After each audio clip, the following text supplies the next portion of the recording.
পানি দিতেছ না? আমি বুঝি না তোমার সারাদিন ফোন কাছে পানি দিতে হয়, কতক্ষণ ধরে কে ধাক্কাচ্ছি। আমি তো কাজ করে এসেছি, আমি তো টায়ার্ড, তোমার তো বুঝতে হবে। তোমার কাজ তো এখানে। ম্যাডাম বাইরে থেকে গেটের সামনে থাকবা। আম্মা আল্লাহ ইজম বহুত মেজাজ করতে মাইকে वाला প্রতিদিন তো মারে, আজকে মারে নেই, আজকে বেঁচে গেলাম। কোন কাছে দুই গিয়া গেট তালা বন্ধ করো।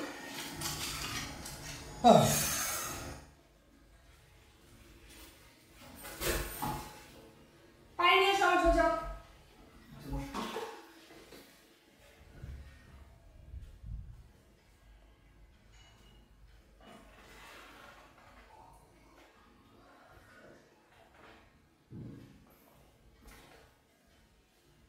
এই যে আর কিছু না হবে। এটা কি? কি এটা?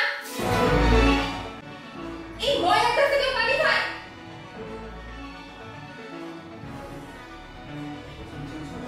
তোমাদের জন্য আমি বাসায় এসেও শান্তি পাই না। কি চাও তোমরা? বাইরে থেকে কাজ করে শান্তিতে বাসা থাকতে পারবো না? সারাদিন তো ঘরে শুয়ে শুয়ে ফোন টিপো। আমি একটা মেয়ে হয়ে সারাদিন বাইরে কত কষ্ট করি, সেইখানে আছে তোমার?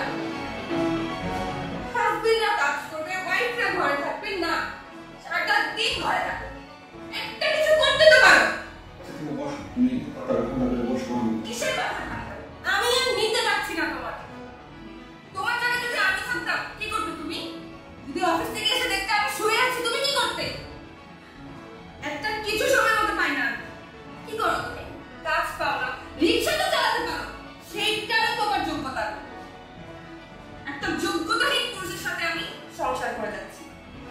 তোমার স্পর্ধা কত? তুমি এখন এখানে দাঁড়িয়ে আছো, বেরিয়ে যাও এখান থেকে। কি হয়েছে মা? রাগারাগি করছিস কেন? বাবা কি বলবো বাবা, তুমি তো দেখছো প্রতিদিন আমি কষ্ট করে বাসায় এসে দেখি সে শুয়ে আছে। দেখ মা, রাগারাগি করে কি হবে? তাছাড়া রাফি তো একটা শিক্ষিত ছেলে, ও ট্রাই করছে জবের জন্য, একটা জব হয়েও যাবে। দেখ মা, তুই তোর পছন্দে রাফিকে বিয়ে করেছিস, তখন আমি কোনো আপত্তি করিনি। আর আপত্তি করিনি এই ভেবে আমি জানি রাফি অনেক ভালো ফ্যামিলির ছেলে আর ও অনেক শিক্ষিত। দেখ, সবার সবসময় এক অবস্থা যায় না।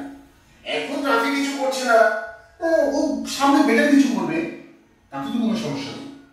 দেখ মা, সবার সবসময় এক অবস্থা যায় না, নিজেকে বোঝার চেষ্টা করো।